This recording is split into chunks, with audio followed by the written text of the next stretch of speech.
بسم الله الرحمن الرحیم.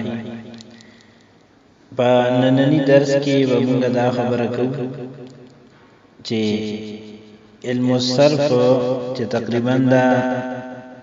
50 یا 55 صفحات باندې مشتمل یو کتاب دی چې دا ویل شي او د دینه په بهترین انداز کې فائدہ واغستلی شي. نو داسې د ویلو طریقه په داسې انداز سره د یادولو طریقه سره، یعنی د علم الصرف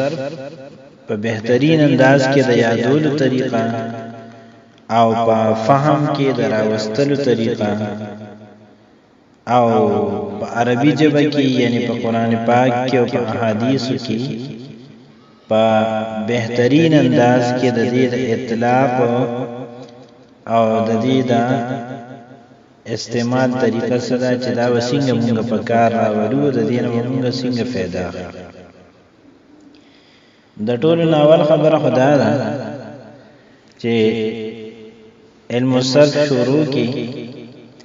او د علم الصرف د تعریف نه بواخلي تر دا افعال ورون کی صيغه اور گردانی دې زه پوری چې دا تقریبا 3 صفحې جوړي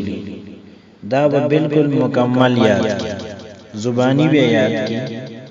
او دومره بار بار به یاد کی چې پدې کې اس قسم شک پاتې نشي،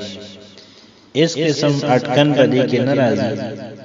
او بغیر د ادریدونه مسلسل داستا په جبه باندې جاری شي او دا ته چاتم اورول شي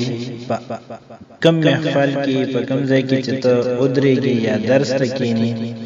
چې بغیر د ادریدونه او بغیر د اٹکن دا 3